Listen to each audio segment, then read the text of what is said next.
as your cult leader. I'm just a human like you. I'm just a person that's made many bad decisions and good decisions. It's just trying to get through life. But just like you, I also hate the TSA. So we're like the same person. Like we're the same.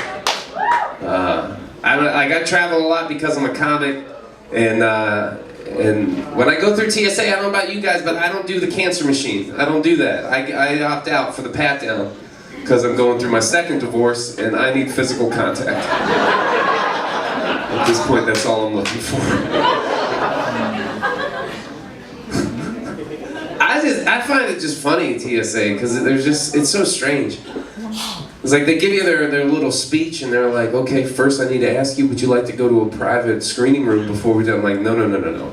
I want witnesses. Like, get the gloves on. Let's do it. Let's start. Then they're like, okay, well, when I give you a pat down, I'm going to use the palm of my hand on your body. When I get to your sensitive areas, I'll use the back of my hand. And when I do your legs, I'm going to go up on each side until I feel resistance. And then I'll go back down. Never had anyone call my balls the resistance. But okay. And then I find it so strange, because I remember I was standing there getting my pat down, and there was a lady getting the pat down from a female TSA agent, and when that agent got to the woman's chest, she switched to the back of her hand to go over her sensitive areas. But my TSA agent just felt up my titties, and I'm like, sir, you completely underestimate the sensitivity of my nipples.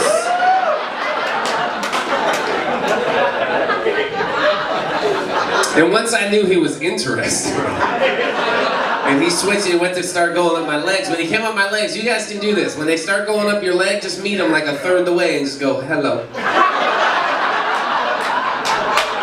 Because legally, they have to do the other leg. And in his head, did that guy just nut tap me? You're like, yes, I did. And then after the second time, you just look at him and make eye contact and just whisper, you're being paid for this.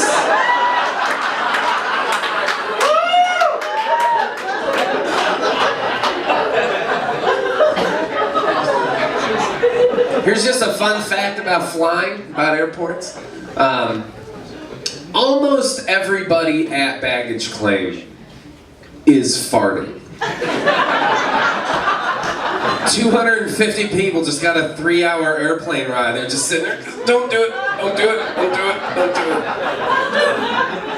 it. Just like a 3-hour kegel, just holding it. And then if you notice, what happens? Everyone gets their bag, they kind of walk a little tight, a little stiff to baggage claim. Also, when you get the baggage claim, you'll notice everyone is kind of spread out. Everyone is standing like a fucking yoga class is about to start. They have personal space. Like, is it a flash mob? No, it's a fart mob. Everyone's dropping ass in this room. And then as soon as a conveyor belt starts moving, just 250 people just walk through a cloud of shit crystals. It's something to think about. Just close your mouth when you see your bag. That's all I'm saying. Let's see, I had a sweet little starter marriage a few years back. Yeah, it was a deluxe package. I had stepkids and everything. It was a good time. I loved it. I loved being married. I did. I remember when I was married, like, I was like, this is fun. Like, I'm gonna do this a few more times. Like, this is good. So fun. My favorite part about that marriage, truthfully, was that I got to be a stepdad. I really enjoyed that. They were great kids. When they moved in, they were 2 and 3 years old, just little girls, just blonde-haired, blue-eyed angels in daylight.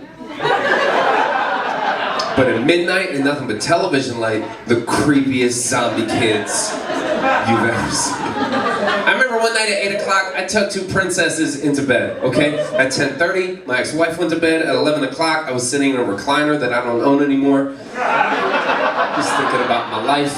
And this is all pre-comedy. I was just a working man living in Tampa, helping run a construction company with my uncle. And I'm just sitting there thinking like, James, you're 25 years old, you're married, You're a father. You got a nice little career that affords a nice little house and a nice little life. Like, you did it. You're a man now. You're a man now. And then Children of the Corn just creeped. I made a fist. Because I've seen the movies, you gotta be ready. What, are we taking chances with zombie kids? Fuck no. It's like, oh shit. You need some water? You gotta go pop pots? Hello? She didn't even look at me. And then she just turned around, walked over to the wall, and had a conversation with it.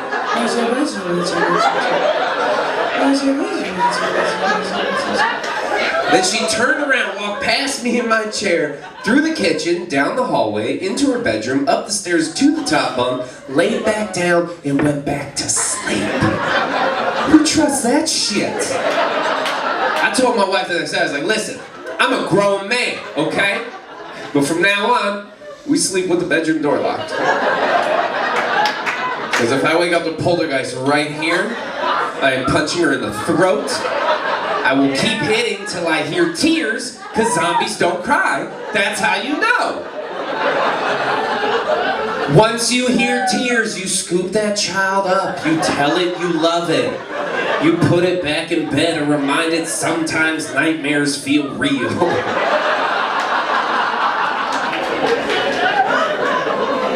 Sometimes. So I got married again. Because, you know, fuck it. Good times. And like I said before, I'm going through that divorce now. That's a tough part. And what's making it tougher is the fact, like, we had a child. So I have a 1-year-old little girl at home named Daisy, who's the coolest person I've ever met. And it's different. Like, when I had stepkids to now, there is a difference. At the time, I thought, like, oh, I love these kids, and I do. I still have a great relationship with my stepdaughters, and they're wonderful people, and I'm excited to, like, share their life and help support them and everything they dream. But now, like, I have one of my own, which what you realize is once you have one of your own, this little switch inside your head goes, I'll murder everyone. Like, did you just look at my daughter wrong? I will fucking murder your whole family. I don't care. Isn't it like, with my stepkids, it was like, I will call the cops right now. But now I'm like, I'll just murder everybody. Boy, I gotta raise a daughter. That's the crazy part. I gotta raise a little human. And it's exciting, and I get to do that. I'm very fortunate. I get to do this at night, and like 5 days a week, I watch my daughter all day. She stays with me 4 to 5 nights a week. Like, it's wonderful. I'm loving it. Yeah, because she has a mother, and she goes over there sometimes. And she has a great mother. Her mom's gonna teach her lots and lots of things. I'm not sure what those things are, but she'll teach her. Listen, the paperwork's not final. I can't say anymore. I was recording this, and now I have to delete it, because I've said too much. But it's crazy, because, like, the main thing you have to do now, if you look at the human species, our goal, like, people are like, what's the meaning of life? The meaning, like, we are conscious beings. We are animals that used to fucking play with our shit, and some of you fuckers still do. But, like, we're just an animal, but we had that little spark of consciousness. And this is my take on it. The whole point of consciousness in human beings is so when you procreate, your goal is to teach the next version to be a better version of you.